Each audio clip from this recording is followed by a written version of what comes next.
Le Ghana va-t-il dépasser son budget avant les présidentielles de novembre?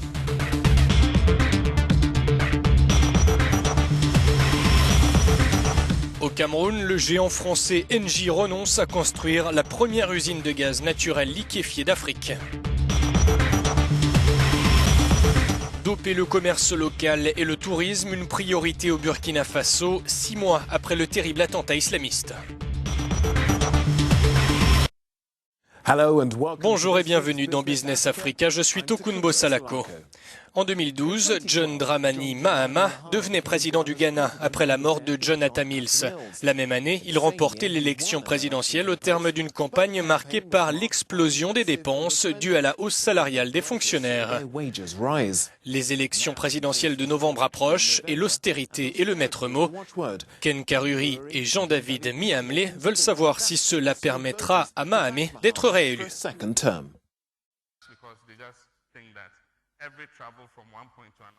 Au Ghana, la prochaine présidentielle occupe déjà les débats, mais il est encore trop tôt pour esquisser les chances de réélection du président John Mahama. Pour le moment, le gouvernement est en train de gagner son pari de passer une année électorale sans crise financière. En 2012, lors de la dernière présidentielle ghanéenne, le déficit budgétaire avait doublé pour atteindre 11%, l'un des taux les plus élevés de l'Afrique à l'époque.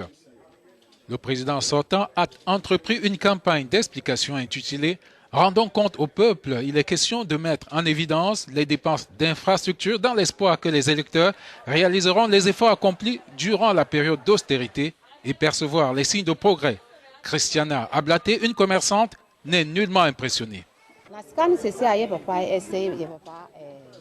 Toutes ces dépenses ont été réalisées par notre président. John Mahama gère pour nous et il fait tout cela pour pouvoir gagner la faveur des électeurs afin de battre l'opposition. À mon avis, il est inutile de dépenser de l'argent pour des futilités, dit-elle. Le dépassement budgétaire opéré en 2012 par le gouvernement du National Democratic Congress, le parti au pouvoir, couplé à la chute des prix des matières premières, ont nui à la réputation du Ghana, présentée naguère comme l'une des plus promoteuses destinations pour les investissements en Afrique. En 2011, la croissance économique a frôlé 15% du fait de la bonne tenue des prix de l'or, du cacao et du pétrole. 4 ans plus tard, la croissance a dégringolé à 4%. L'inflation reste encore très élevée, la dynamique de croissance a également ralenti. Nous n'avons pas encore la croissance optimale, la situation financière est encore très précaire. Il n'y a pas assez d'argent et on se serait attendu à ce que le gouvernement puisse emprunter de l'argent à la Banque centrale pour réellement financer une partie de son budget.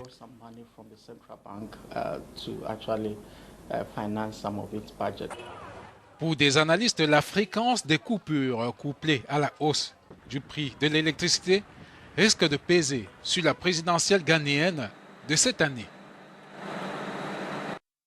Le géant français de l'énergie, Engie, anciennement GDF Suez, a décidé de revoir ses plans concernant la construction au Cameroun de la première usine de gaz naturel liquéfié d'Afrique.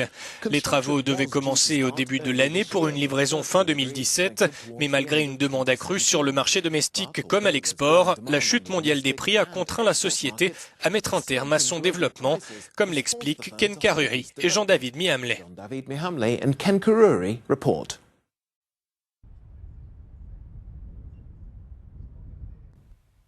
Les Camerounais devront encore attendre pour voir se réaliser près de la cité balnéaire de Kribi au large de l'océan Atlantique l'unité flottante de liquéfaction de gaz.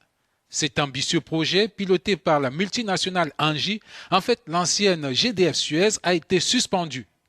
Contacté par African News, Engie, par son attaché de presse, s'est contenté du minimum de précision. Les partenaires du projet Cameroun LNG, SNH et Engie ont finalisé début 2016 les études d'ingénierie. Comme partout dans le monde, les conditions de marché n'étant pas favorables au développement de projets de moyenne et de grande taille de liquéfaction de gaz naturel. Le projet a donc été mis en pause avant la prochaine phase de développement. Cette usine flottante devrait transformer du gaz naturel pour les besoins du marché international et local. Il était prévu de produire un peu plus d'1 million de mètres cubes de gaz par an et 30 000 tonnes de gaz domestique pour le marché camerounais à partir de la zone de Kribi qui recèle des réserves de 500 milliards de mètres cubes, expliquent les experts. L'investissement prévisionnel de cet ambitieux chantier prévu pour durer 8 ans est de 13 milliards de dollars.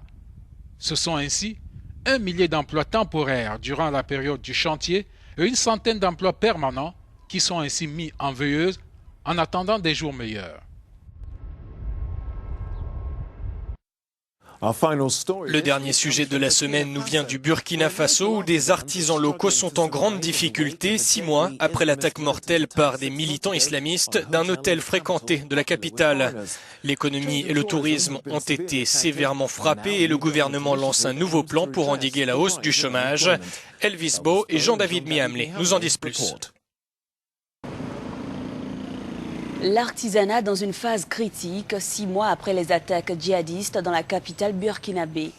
4 millions d'artisans ont vu leur chiffre d'affaires chuter avec la rareté des touristes. Les artisans du bronze qui travaillent au Centre national d'artisanat d'art touchent le fond faute de clients. Ça nous fait un peu peur. Oui, parce que notre métier on vit ça avec... c'est les touristes, la plupart des touristes, c'est eux qui viennent payer nos pièces et ainsi de suite, quoi. Donc s'ils ne sont pas là, vraiment, ça devient autre chose, quoi. Depuis le début de l'année, le nombre des touristes a chuté de près de 9%. Pour des œuvres qui n'attirent que des étrangers, quelques artisans ont exprimé leur envie d'abandonner le métier. On sait que cette année, ça ne va pas trop comme l'année passée parce qu'on voit que le travail même, on n'arrive plus à travailler comme l'année dernière qu'on a travaillé. Parce que si tu faisais plus de 100 pièces, l'année passée, aujourd'hui tu fais 50 ou 60 pièces, tu vois que c'est reculé. Pour redonner un second souffle à ces œuvres, les autorités burkinabées ont signé des partenariats avec des artisans. Une fois les œuvres seront recueillies, elles serviront à décorer les bâtiments administratifs. On a pu acquérir 180 œuvres dans 3 disciplines, qui sont la sculpture, la peinture et puis les batiks.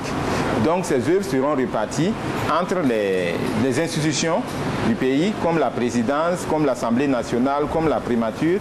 Et on prévoit aussi de décorer les représentations diplomatiques du Burkina Faso à l'extérieur. En plus du marché de l'art, celui de l'hôtellerie a également connu une dégringolade. En 3 mois, les attentats ont fait perdre 1,3 million d'euros aux établissements de Ouagadougou. Dans ce pays sans ressources naturelles, l'apport du tourisme est capital pour l'économie. Les artisans comptent sur le retour des touristes pour enfin renouer avec les périodes fastes.